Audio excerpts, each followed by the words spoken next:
Crystals, welcome back to my channel. This is the first part of MND series. In previous video we learned some brief overview about motor neuron disease. In this video we will learn about ALS, means amyotrophic lateral sclerosis. If you like my content, then please like, share and subscribe my channel. And without wasting much time, let's get started. Now, start with the introduction. So, the amyotrophic lateral sclerosis, also known as the Lou Gehrig disease, because the famous baseball player Lou Gehrig also died from this disease, and the famous physicist and cosmologist Stephen Hawking was also suffered from this disease. It is a fatal neurological disorder with an adult onset around 54 to 67 years of old, and it belongs to a group of conditions known as the motor neuron disease. Its clinical hallmark is the degeneration of the both upper and lower motor neurons, it leading to progressive muscle atrophy and weakness, and ultimately to paralysis. Death, often resulting from the swallowing problems and respiratory failure, usually occurs within 2 to 4 years from disease onset, although 5 to 10% of ALS patients survive over 10 years. You can see the picture of famous baseball player Lou Gehrig and Stephen Hawking. You can see this is the picture of the normal spinal neuron where the axon innervates on the normal skeletal muscle. But in the ALS, there is a connection lost between the axon and the muscle, so there is a muscle atrophy occurs in the amyotrophic lateral sclerosis, and it leads to many problems in the body like swallowing problems, muscle weakness, etc. Now the epidemiology, it is the most common in adults and more common in males. Incidence is 1 to 2.6 cases per 1 lakh persons annually, with the prevalence of approximately 6 per 1 lakh. Now the etiology. The etiology of the ALS is unknown, but the several factors are thought to be involved, including environmental risk factors. Gene mutations have also been identified in some cases of ALS. So the which factors are involved in the to cause the ALS, which are, so the genetic factor. This is not true for all cases, but some mutations have been identified in some individuals. In these cases, it is not uncommon to have several cases in one family. So there is a TARDP gene, FUS gene mutations are responsible to cause the ALS. The biochemistry, it appears that MND mainly occurs through the activation of calcium dependent enzymatic pathways, and the premature aging of motor cells may lead to damage and destruction of the cell. This then puts pressure on the surviving cell. So the sporadic MND, which is the sporadic ALS, constitutes the large majority of cases, most common in men. Yearly incidence is 1 to 2 per 1 lakh familial MND. Family history of either motor neuron disease or related conditions called the frontotemporal dementia, means if we had a family history of motor neuron disease or some conditions like frontotemporal dementia, we had chances to have this ALS disease. It is the autosomal dominant disease, means there is only one gene is responsible to cause the ALS. The ratio is 1:1 from men to woman. Mean age of onset is 47 years of age, and it represents 5 to 10% of all ALS occurrence. Now the pathophysiology. So there is a loss of motor neurons from the primary motor cortex, from the spinal cord, or from the hypoglossal nucleus in the lower medulla. So when there is a loss of motor function from either this area, from this area, or this area, which leads to surrounding glial cells are also affected. So there is a shrinkage and discoloration of the anterior nerve root in the spinal cord occurs because the axonal degeneration of the neurons and the accompanying demyelination. So when there is a loss of function in these three areas, there is a shrinkage and discoloration of the spinal cord root. So it leads to axonal degeneration and demyelination of the axon. So it leads to the ALS. Some potential cellular and molecular mechanisms also contribute to the neurodegeneration of MND, which are the abnormal mitochondria functioning, increased oxidative stress, increased free radicals, impaired axonal transport, sodium potassium pump dysfunction, increased inflammatory mediators, and increased toxin secretions, which are responsible to cause the ALS. Some potential gene mutations which are responsible for the neurodegeneration, which are the TARDP, which is the transactive responsible binding protein, and the FUS, which means the fused in sarcoma, which is the RNA binding protein. When there is a mutation occur in this type of genes, which leads to ALS. So there are several factors are responsible to cause the ALS. Now the clinical manifestation. So in the initial symptoms may be slight and go unnoticed.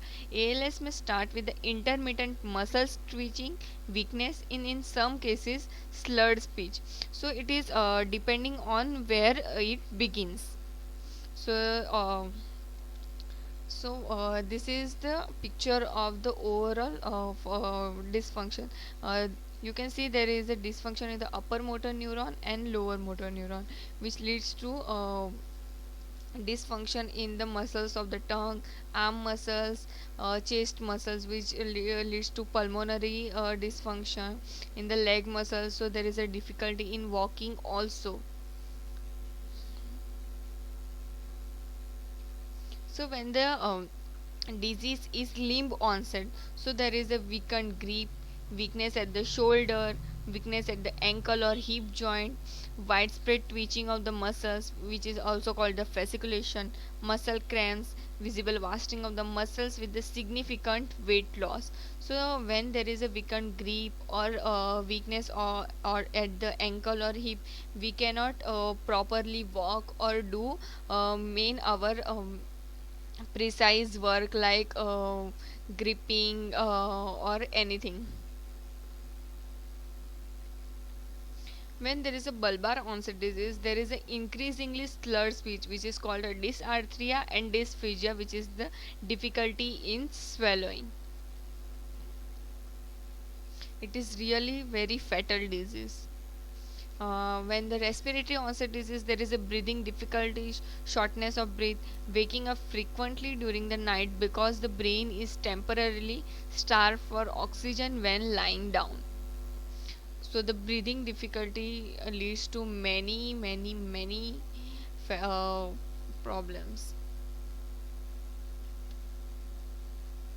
Now the advanced symptoms, which are muscle weakness, muscle atrophy, movement difficulty, spasticity, excess saliva from reduced swallowing.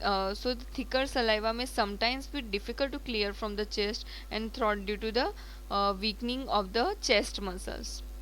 So it also leads to the conditions like pneumonia, excessive yawning, emotionality, difficulties with concentration, planning, and use of the language, which is called a dysarthria, and a frontotemporal dementia. So where it affects their ability to problem solve and respond to the new situation, and the breathing difficulties such as the shortness of breath. So these are the advanced symptoms, means when the disease is progressed, which symptoms are seen in the patient. And end stage symptoms, which are increasingly body paralysis and significant shortness of breath. And the secondary symptoms, which are not directly caused by the disease but are related to the stress of the living with it, so which are the depression, insomnia, and anxiety, etc. Now, how do we diagnose this disease? The diagnosis is difficult because it mimic the other neurological disorder. So when we rule out the other disorders, we can diagnose this condition. So the first is electromyogram. By inserting the needle electrode through the skin into various muscles, the test evaluate the electrical activity of our muscles when they contract and when they are rest. So it also helps us to guide the exercise therapy, whether the muscles are strong or weak. So we can decide our treatment protocol, like which exercise are preferred for the patient, like a strengthening exercise, stretching exercise, etc., to relieve symptoms. The nerve conduction studies are also important. So it measures your nerves ability to send impulses to muscles in different areas of your body. This test can determine if you have nerve damage or certain muscle or nerve disease, by which we can rule out the other neurological disorders from the ALS. By using the MRI, we can reveal the spinal cord tumors, herniated disc in your neck, or other conditions that might be causing your symptoms. Blood and urine test. Analyzing samples of your blood and urine in laboratory might help the doctor to eliminate other possible causes of your sign and symptoms. In short, we have to rule out other disease which can mimic the ALS. So we can diagnose the condition of the amyotrophic lateral sclerosis. The lumbar puncture, which involves the removing a sample of spinal fluid for the laboratory testing, using a small needle inserting between the two vertebrae in your lower back. Muscle biopsy. If your doctor believes you may have a muscle disease rather than ALS, you might undergo a muscle biopsy. While you are under local anesthesia, a small portion of your muscle is removed and sent to a lab for analysis to rule out other muscle disorders. Now on the treatment. So which treatment we can give to the patient? So there is actually no treatment for relieve the ALS, but we can relieve the symptoms and slow the progression of the disease. So we can do ADL activities.